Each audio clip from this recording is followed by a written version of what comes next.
lighted the whole area and made everything visible in the darkness. Winslow swam away from the ship to avoid being pulled under by the suction as the Hudson descended, and endured a succession of underwater shock waves produced by exploding torpedoes and shells. The waves smacked into him with such force that he felt he had been walloped by immense fists. "I shuddered to think of the havoc they inflicted on the poor souls closer to them," he later wrote. Winslow then halted to take a last glimpse of his ship. As the cruiser slipped underneath the water, Winslow noticed that a breeze suddenly filled the American flag, which seemed to snap defiantly as the Hudson headed to her grave. With the fighting portion of the battle now over, the men in the water faced another ordeal: survival from nature, from their fears, and from Japanese ships that crisscrossed their paths.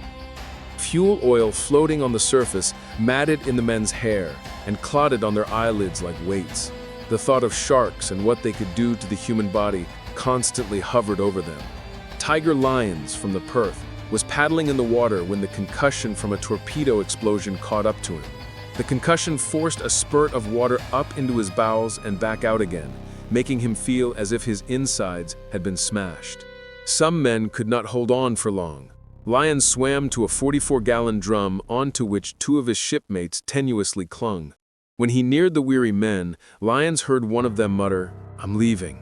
His companion, equally exhausted, added in a pained voice, "Oh God." The pair let go of the drum and vanished under the surface. Polo Owen hung on to a large plank of wood with a petty officer and began wondering what drowning felt like. Near the limit of his strength, Owen decided to release his grip and drift away to a quiet death.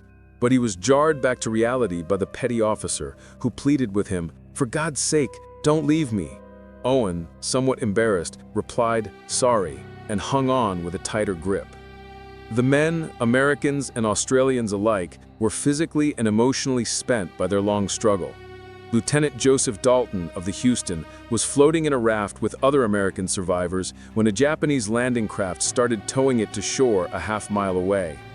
Dalton noticed a group of Japanese officers vehemently arguing with each other, apparently over the fate of the Americans on the raft. One Japanese finally cut the raft loose, and as it drifted away, another Japanese aimed his rifle at the group. Instead of ducking for cover, the weary Americans sat in the open, waiting for the burst that would take their lives. After a few moments, the Japanese soldier lowered his rifle and allowed the raft